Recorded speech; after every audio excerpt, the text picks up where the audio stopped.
Karim Wonama, Karim SMS Nama, c'est le tube de l'été 2016. À vos oreilles pour l'écouter. Ainsi donc, on est passé de Papa m'a dit à Karim m'a appelé. Il m'a même envoyé un SMS. Et puis quoi encore? Le monde à l'envers, vraiment. Le pestiféré d'hier serait devenu pour certains Sénégalais l'adulé d'aujourd'hui. De quoi se prendre pour le centre du monde, de quoi croire la partie gagnée.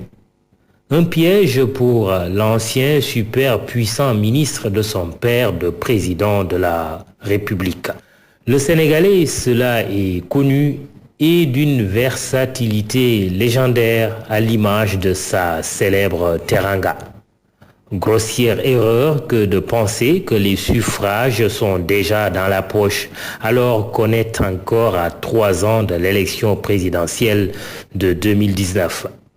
3 ans, c'est le nombre d'années de séjour de Wade fils à l'hôtel 0 étoile de Rebeuss, avant de s'envoler sans transition pour les palaces au luxe insolent de Doha.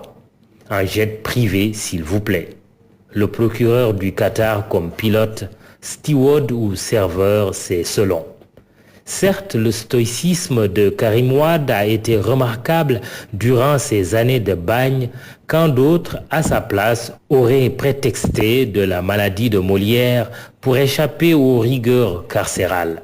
Néanmoins, le bizutage, rite initiatique devant permettre à l'ami de l'émir du Qatar d'intégrer le cercle fermé des prétendants sérieux au fauteuil présidentiel, ce bizutage laisse un goût d'inachevé. Entre la prison et le palais, il y a un passage obligé. Imaginons l'ex-pensionnaire du 100 mètres carrés à sa sortie de Rebeuss rentrant au point E, en cette maison mythique et ce quartier paisible mais rebelle où son père a organisé la longue marche vers le pouvoir après une longue valse entre la prison justement et le palais. Imaginons un Karim se rendant dans la populeuse et populaire banlieue dakaroise, celle-là qui vous offre le pouvoir ou vous le prive selon qu'elle vous adopte ou vous repousse.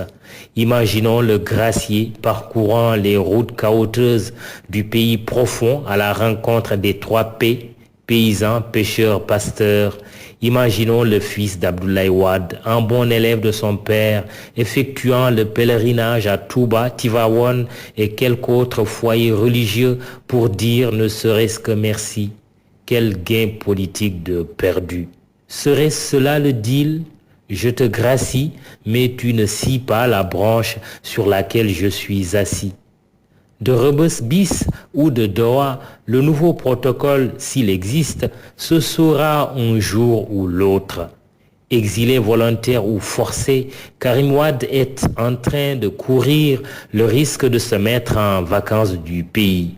Sa sénégalité, rien à voir ici avec sa nationalité, est à l'épreuve de son absence courte, longue ou définitive du Sénégal.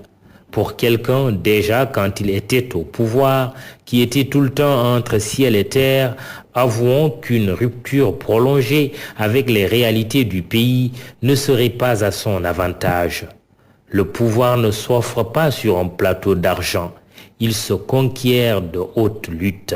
Avec un Karim Wade exilé et qui doit des explications aux Sénégalais dont il ambitionne de solliciter les suffrages, et un Idrissa Seck embourbé dans un supposé ou réel protocole de Rebeuss et poursuivant son ambition d'être 5e président, c'est le président Macky Sall qui boit son petit lait.